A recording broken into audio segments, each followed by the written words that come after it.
Hello guys, मैं श्री विकास और आज मैं लेकर आया हूँ सीटेट एग्ज़ाम 28 दिसंबर 2021 का सॉल्यूशन।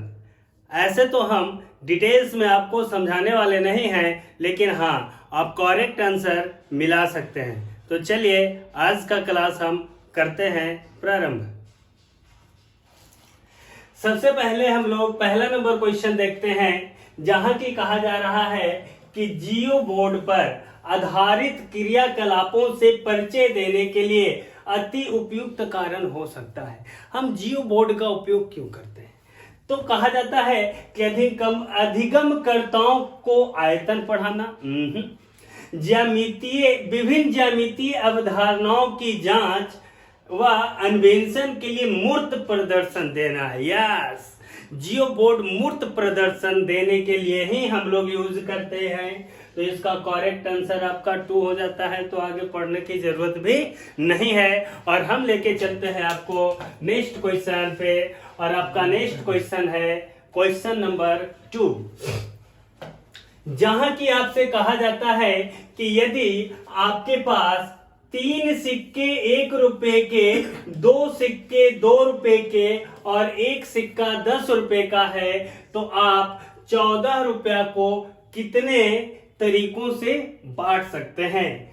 तो आपके पास इस प्रकार के सिक्के हैं, तो आप इन्हें 2 तरीकों से बांट सकते हैं।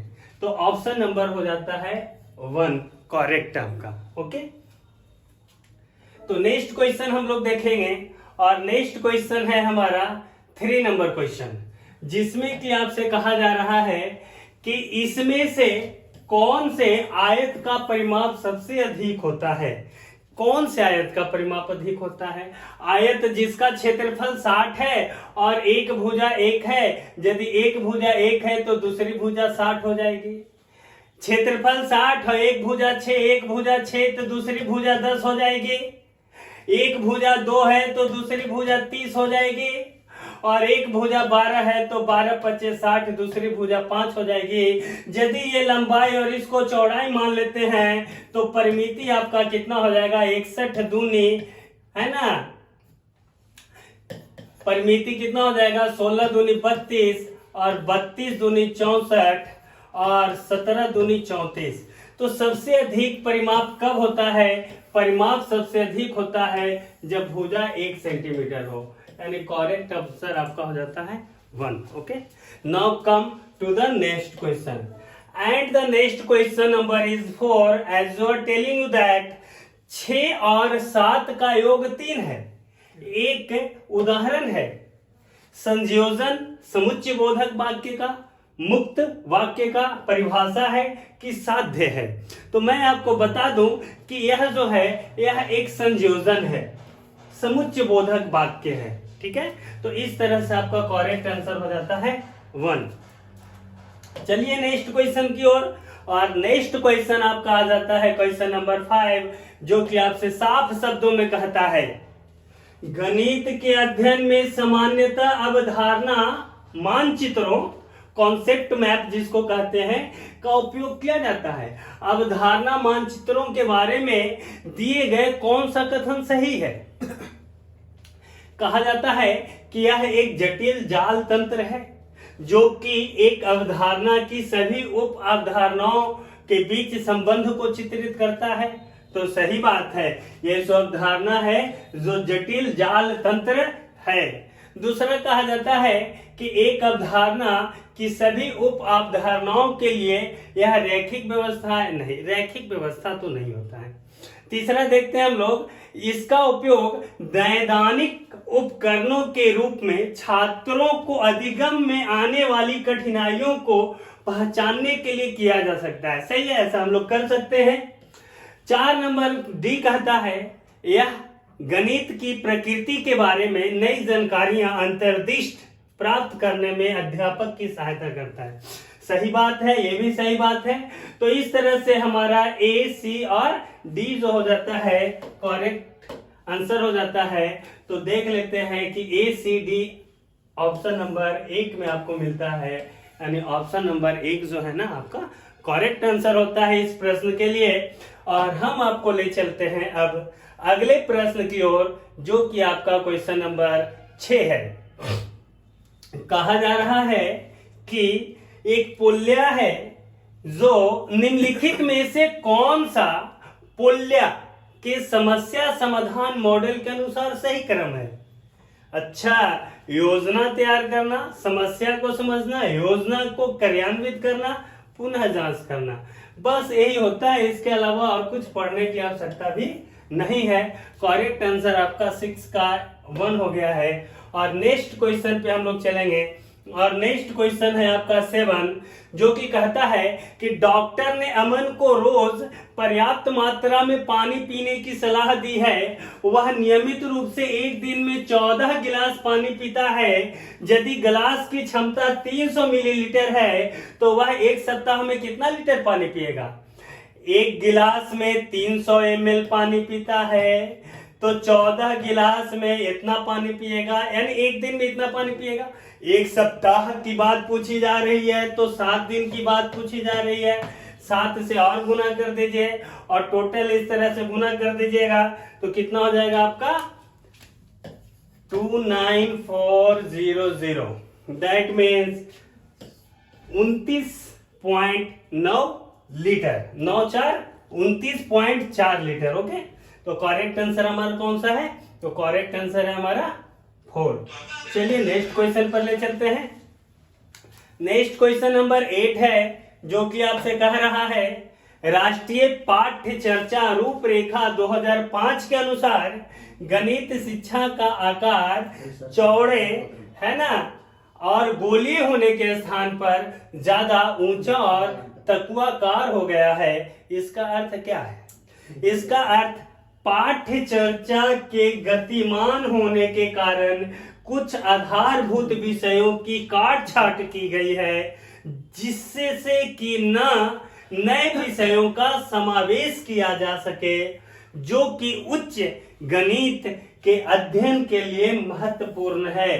तो राष्ट्रीय पाठ्य चर्चा 2005 के अनुसार यह जो बात है जो करेक्ट है, और इस तरह से 8 का करेक्ट आंसर आपका हो जाता है 1। और हम चलते हैं लेकर नए प्रश्न संख्या 9 पर, जो कि कहता है कक्षा 1 की गणित की अध्यापिका सुश्री सोनाली ने अपने अधिगमकर्ताओं को निम्नलिखित क्रियाकलाप दिए।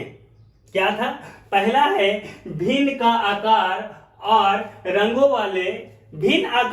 रंगों वाले सीपियां, कंकड़, पत्थर, टोकन को वर्गीकृत करना, भिन्न छड़ियों को उनकी लंबाइयों के अनुसार एक बंडल में व्यवस्थित करना, लकड़ियों, पंखों, पत्तियों को अपने आसपास के परिवेश में एकत्रित करना और उनको समूह में बांधना, मोतियों को धागों में पिरोकर गणना के लिए माला बनाना। इस प्रकार के क्रियाकलाप देखते हैं क्या है, केवल पूर्व प्राथमिक कक्षा के लिए किए जाते हैं और कक्षा 1 के लिए असंगत है। नहीं, ये गलत बात है। अंक गणित में महत्वपूर्ण अवधारणाओं जैसे संख्या गणना का परिचय देने के लिए बच्चों की तत्परता का आंकलन में सहायक, प्राथमिक कक्षाओं में फुर्सत मौज मस्ती के लिए की जाते हैं, समय नष्ट करते हैं। नहीं, इसका हमारा करेक्ट आंसर हो जाता है, करेक्ट आंसर 2 हो जाता है कि गणित में महत्वपूर्ण अवधारणाओं जैसे संख्या गणना का परिचय देने के लिए बच्चों की तत्परता का आंकलन करने के लिए हमें यह विधि जो है उपयुक्त माना जाता है। ठीक है, तो ऑप्शन हो जाता है 2। और हम लेकर चलते हैं आपको अगले प्रश्न पर, और आप देख सकते हैं कि आपका अगला प्रश्न संख्या है 10, जो कि आपसे कहा जा रहा है गीता 100 मीटर की तार से एक जमीन पर बाड़ लगाना चाहती है, उसे किस आकृति की भूमि पर बाड़ लगाना चाहिए ताकि उसके पास अधिकतम क्षेत्रफल हो। मैं आपको बता दूं कि अधिकतम क्षेत्रफल दिए गए परिमिति से अधिकतम क्षेत्रफल वाले आप आकृति का निर्माण चाहते हैं, आकृति चाहते हैं, तो वह वर्गाकार आकृति होता है जो कि सबसे ज्यादा क्षेत्रफल बनाता है। तो इसका करेक्ट आंसर हो जाता है 3, है ना। तो चलिए नेक्स्ट क्वेश्चन पे हम आपको ले चलते हैं। अगला प्रश्न है 11। दिल्ली से एक कार हर आधे घंटे में, बात को समझिएगा, हर आधे घंटे में बस टर्मिनल से निकलती है। एक पूछताछ क्लर्क ने एक यात्री को बताया कि बस 10 मिनट पहले ही निकल चुकी थी और अगली बस पूर्वाह्न 9:25 AM पर निकलेगी। अगली बस जो है 9:25 पर निकलेगी और इस पूछताछ में क्लर्क की जानकारी यात्री को कब दी। बात को समझना है कि 9:25 पर जो है बस अब निकलेगी। आधा घंटा पे बस निकलती है, 30 मिनट पर बस निकलती है, बस 10 मिनट पहले निकल चुकी है, यानी कि आपको 20 मिनट और इंतजार करना पड़ेगा। अगला बस 9:25 पे आवेगा, यानी 20 मिनट इसमें से घटा दीजिए, यानी कि यह जो है यात्री को यह बात क्लर्क जो है 9:05 पर बताया था और 9:05 ऑप्शन नंबर 1 में मिलता है। तो करेक्ट आंसर आपका हो जाता है 1। और हम आपको ले चलते हैं क्वेश्चन नंबर नेक्स्ट, जो कि है 12। कहा जाता है कि एक मोबाइल फोन के कीपैड पर दी गई संख्याओं को यदि गुना किया जाए तो गुणनफल क्या होगा। मोबाइल के कीपैड पर आप संख्या देखे हैं, काका देल रहता है, 1 देल रहता है, 2 देल रहता है, 3 4 5 6 7 8 9 और 0 नहीं देल रहता है, 0 भी देल रहता है ना। और सबको गुना कीजिएगा तो आप सोच ही सकते हैं कितना होगा। मत सोचिए कि सर हमको सब गुना करवावेंगे, हम सब गुना नहीं करवावेंगे। 0 से गुना कीजिएगा तो सब का हो जाएगा, 0 हो जाएगा। ऑप्शन कौन सा हो जाता है हमारा, तो ऑप्शन करेक्ट हमारा हो जाता है 3 नंबर ऑप्शन। तो नेक्स्ट क्वेश्चन पे हम आपको ले चलेंगे और नेक्स्ट क्वेश्चन है आपका 33 नंबर क्वेश्चन, जो कि आपसे कह रहा है कि शिक्षिका ने स्वरा को 2 आकृतियां दी, एक समचतुर्भुज और एक पतंग दी। उसने आकृति का नाम बताने को कहा जिसमें अधिक रैखिक सममितियां हैं। एक समचतुर्भुज दिया गया है और एक पतंग दिया गया है और पूछा जा रहा है कि जिसमें अधिक सममित रेखाएं हैं, सममितियां हो, है ना, रैखिक सममितियां हो। यानी रैखिक सममिति का मतलब क्या कि मोड़ने पर एक दूसरे को ढक दे।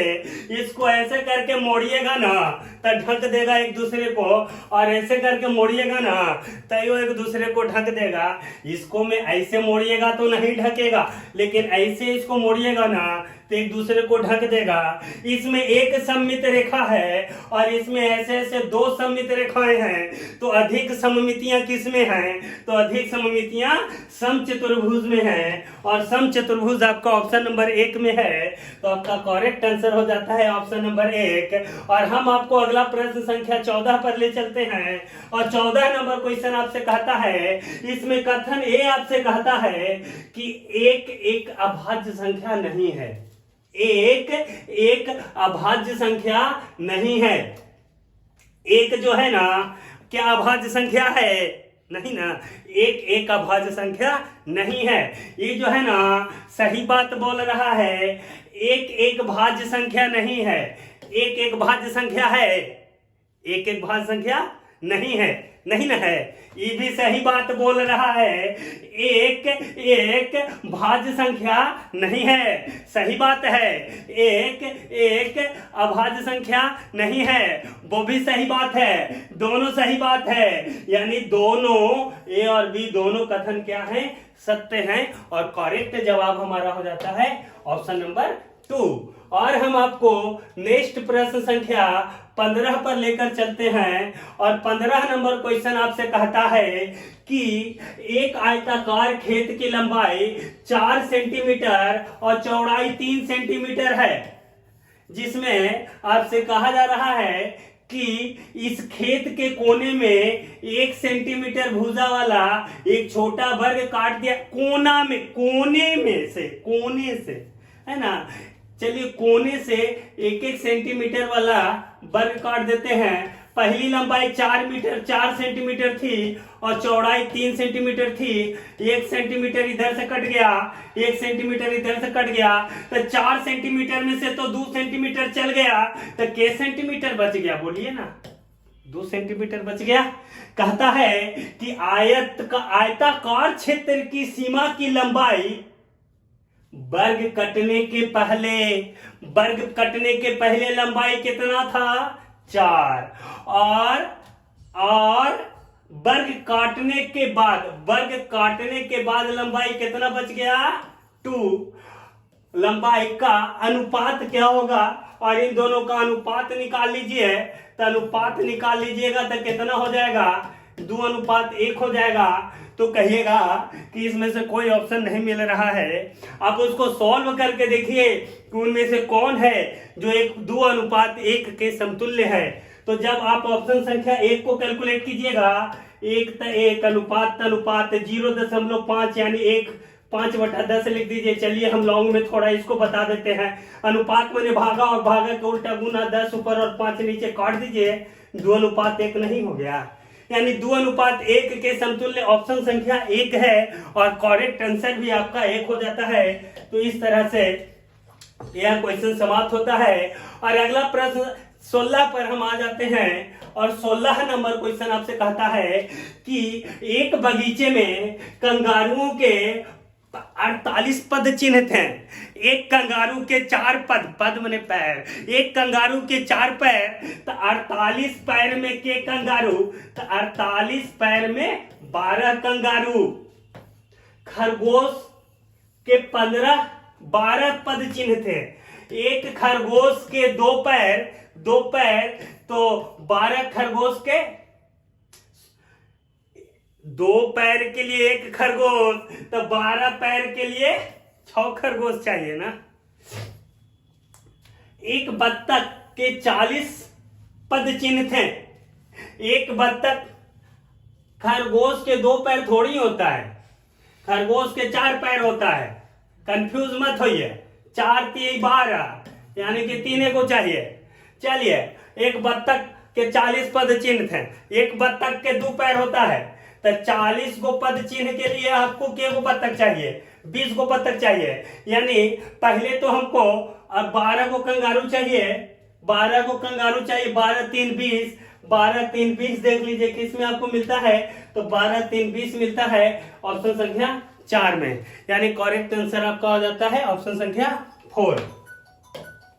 चलिए हम आगे आपको प्रश्न संख्या 17 पर ले चलेंगे।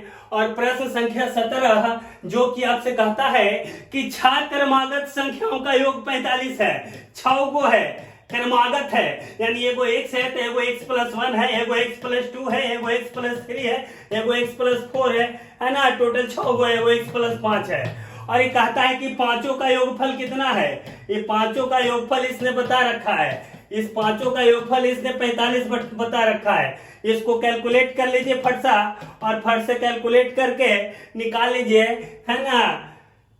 और इसको कैलकुलेट करके x का वैल्यू आप निकाल सकते हैं। तो x का वैल्यू 6 हो गया, यानी पहली संख्या 6 हो गया, दूसरी संख्या 7 हो गया और तीसरी संख्या 8 हो गया। तो पहली 3 संख्याओं के वर्गों का योग क्या होगा? इसका वर्ग 36 होगा, इसका वर्ग 7 49 होगा, इसका वर्ग 8 8 64 होगा। और जोड़ के देख लीजिए तो आपका 6 4 10 9 19 के 9 हाथ में रहा 1, 4 4 8 और 6 14 1 6 4 10 9 19 के 9 हाथ मेरा 1, 6 4 10 3 13 1 14 149। चलिए फिर से 6 क्रमांक संख्या 1 2 3 4 5 6 क्रमांक संख्याएं हैं। सॉरी, यहाँ 6 x हो जाएगा, 6 को टोटल x है, 6x हो जाएगा। तो यहाँ पे 6 से डिवाइड करेंगे तो 6 5 30 हो जाएगा, 5 हो जाएगा। यानी पहली संख्या आपकी कितनी हो जाती है? पहली संख्या आपकी हो जाती है कितनी? तो पहली संख्या आपकी हो जाती है कितनी? पहली संख्या आपकी हो जाती है, आपकी पहली संख्या 5 हो जाती है। 6 5 30, पहली संख्या 5, दूसरी संख्या 6 और तीसरी संख्या 7। 25 25 6 6 36 और 7 7 49, तीनों संख्याओं का योग पूछा जा रहा है। जोड़ लीजिए तो कितना हो गया, 6 5 11 19, 6 5 11 9, 20 के जीरो हाथ में 2 6 और 3 9 2 11 यानी 110। और इस तरह से आपका करेक्ट आंसर कौन सा हो जाता है, तो आपका करेक्ट आंसर हो जाता है 3। चलिए नेक्स्ट क्वेश्चन हम देखेंगे। अगला प्रश्न संख्या है हमारा 18, जो कि कहता है कि एक प्राथमिक कक्षा का अध्यापक अपने छात्र को स्थानीय मान पढ़ाने के लिए विविध मूर्त पदार्थों का उपयोग कर रहा है जिसमें सम्मिलित है। मैं आपको बता दूं कि यदि आप स्थानीय मान पढ़ाना चाह रहे हैं तो गिन तारा की तो आवश्यकता पड़ेगी ही पड़ेगी। और एक चीज है जिसमें डिंस ब्लॉक है, डिंस ब्लॉक के भी हेल्प से आप स्थानीय मान की अवधारणा को बतला सकते हैं। तो ए और डी इस तरह से आपका आंसर हो जाता है ऑप्शन संख्या 3। नेक्स्ट क्वेश्चन नंबर 19 में कहा जा रहा है, संख्याओं का स्थानीय मान पढ़ाने के बाद शिक्षक ने निम्न प्रश्न दिया। मान लीजिए कि आप 2 अंक 3 और 5 लेते हैं, इन दोनों अंकों का उपयोग समान बार करते हुए 4 अंकों वाली संख्याएं बनाइए। क्या आपका उत्तर अनन्य है?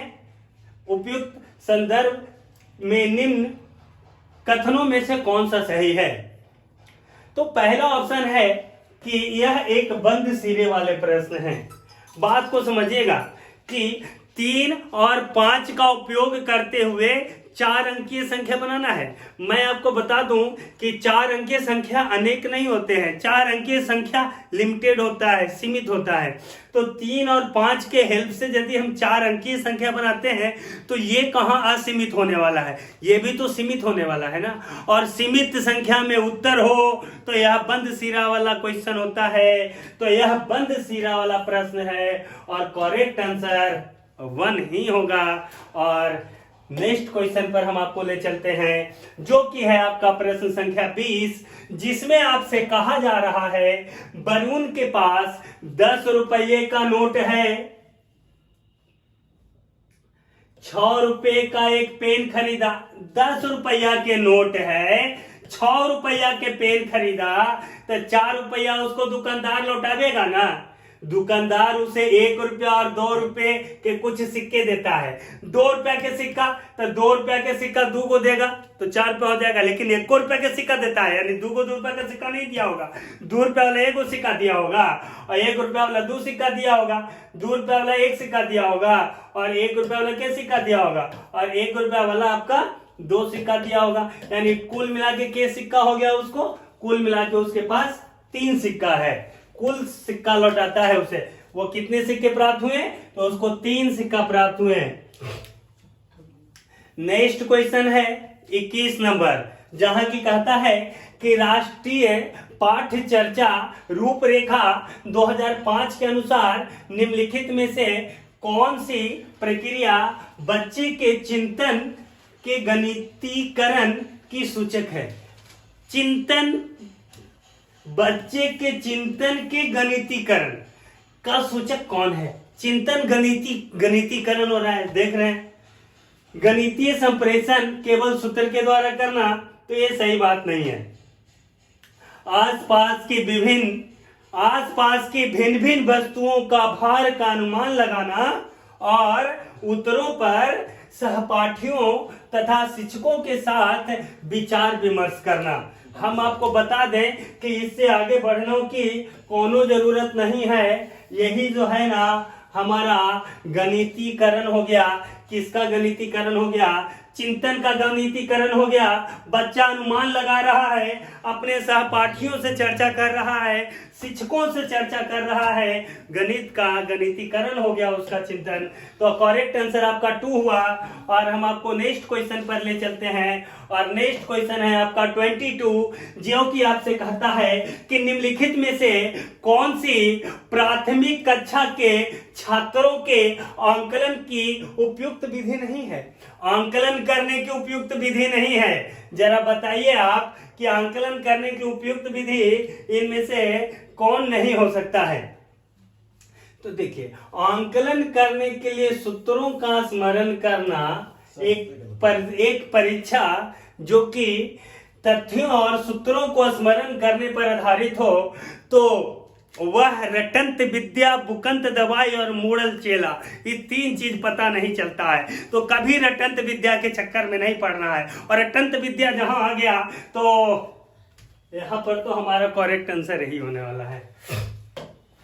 और हम आपको नेक्स्ट क्वेश्चन पर ले चलते हैं। और आपका नेक्स्ट क्वेश्चन है प्रश्न संख्या 23, जो कि आपसे कहता है कि निम्नलिखित में कौन सा गणित में अवधारणाओं की प्रकृति के संदर्भ में सत्य नहीं है। श्रेणीबद्ध प्रकृति, अमूर्त प्रकृति, तर्क संगत प्रकृति। हम आपको बता दें कि अवधारणा जो होता है श्रेणीबद्ध होता है, अमूर्त होता है और तर्क संगत होता है।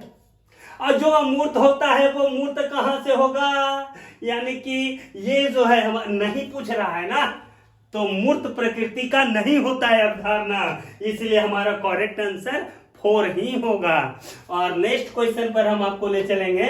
और नेक्स्ट क्वेश्चन पर हम आपको ले चलते हैं। और नेक्स्ट क्वेश्चन आपका कौन है, तो नेक्स्ट क्वेश्चन है आपका 24, जो कि कहता है कि 1 के बीच वाले अक्षर। अच्छा, 1 में बीच वाला अक्षर कौन है, तो 1 में बीच वाला अक्षर n है। अक्षर बनने वाले कौन, 1 के बीच वाले अक्षर द्वारा बनने वाले कोण की पहचान कीजिए। अब जरा सोचिए कि ये जो बीच वाला अक्षर n है, इसमें जो कोण बन रहा है वो कैसा कोण होगा। क्या समकोण हो सकता है क्या, तो ये समकोण तो हो नहीं सकता है। समकोण होगा तो ऐसे होगा, ऐसे होगा, लेकिन ये तो ऐसे है, यानी समकोण से कम है। समकोण से कम है तो आगे काहे लगे जाते हैं। समकोण से कम आपका क्या होता है, तो समकोण से कम आपका न्यून कोण होता है। तो करेक्ट आंसर आपका क्या हो जाता है, 1 हो जाता है। और अगले प्रश्न पे चलेंगे। और अगला प्रश्न संख्या है आपका 25, जो कि कहता है कि निम्नलिखित संज्ञानात्मक क्षेत्र के स्तरों में अपसारी चिंतन प्रक्रिया के लिए कौन कौन उत्तरदायी है। तो हम आपको बता दें कि अपसारी चिंतन प्रक्रिया में आपका ज्ञान, अबोध और अनुप्रयोग, ये जो है ना, यही आपका जो है उत्तरदायी होता है। और इसी का आप ऑप्शन करेक्ट मान लीजिए। और अगले प्रश्न पे चलिए। अगला प्रश्न है आपका प्रश्न संख्या 26, जहां की कहा जा रहा है कि बच्चों का गणितीय अवधारणाओं का पूर्व ज्ञान आंकलन के लिए महत्वपूर्ण है। क्यों, क्योंकि यह योगात्मक आंकलन में सहायक होता है, यह गणितीय तथ्यों को स्मरण करने में सहायक होता है, गणित अन्य विषयों के साथ एकीकृत है, गणितीय अवधारणाओं की प्रकृति श्रेणीबद्ध है। तो हम आपको बता दें कि बच्चों का गणितीय अवधारणाओं का पूर्व ज्ञान आंकलन के लिए महत्वपूर्ण है,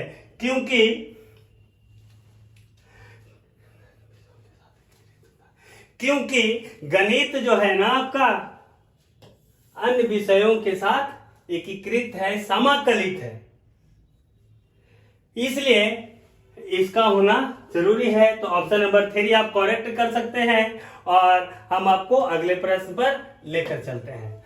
और अगला प्रश्न है आपका 27 नंबर, जहां की कहता है कि 3/20 का 2/3, 3/20 का मने गुना 2/3, काट छाड़ दीजिए ना, तो काट छाड़ के कितना आया, 1/10 आया।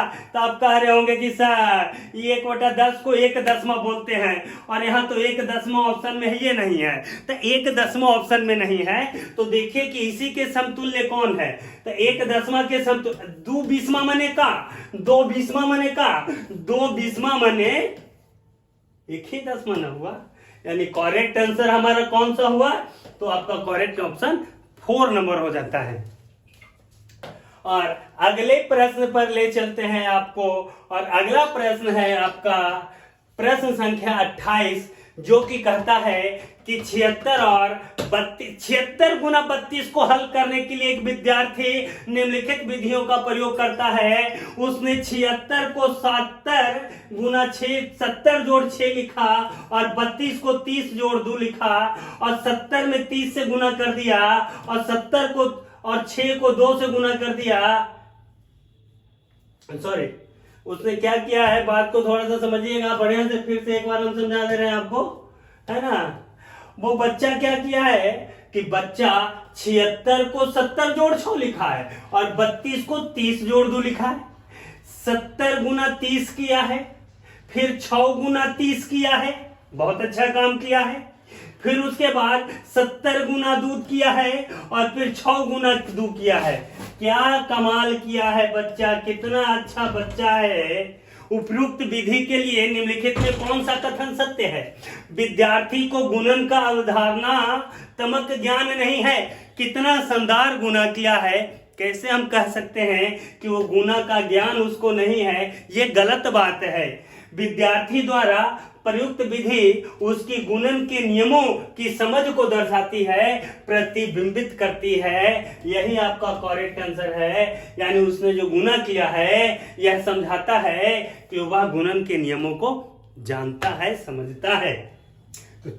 तो करेक्ट आंसर आपका 2 होता है। और अगले प्रश्न पर हम आपको ले चलेंगे और अगला प्रश्न आप देख सकते हैं 29 नंबर क्वेश्चन, जो कि आपसे कह रहा है कि शान 2 लीटर दूध को 3 बोतलों में इस प्रकार डालना चाहती है। देखिए 2 लीटर दूध है, 2 लीटर दूध का मतलब 2000 ml दूध है। डालना चाहती है कि पहली बोतल में 1/2 दूध आया। तो कहने का मतलब कि 2000 दूध था, पहला बोतल में 1000 दूध भर दिया, तो 2000 में से 1000 गया, तो अब शेष उसके पास 1000 दूध बच गया, 1000 ml बच गया। इस 1000 ml में से 3/4 और तीसरी बोतल में है ना 3/4, 25 चौके 100, 25 से 75, 750, यानी 1000 बच रहा था, उसमें से 3/4 यानी 750 और चला गया, तो चला गया तो 250 ml बच गया। अब देखिए ये 250 ml का 1/5 मात्रा, 250 ml का 1/5 मात्रा, तो 250 ml का 1/5 यानी कितना 50।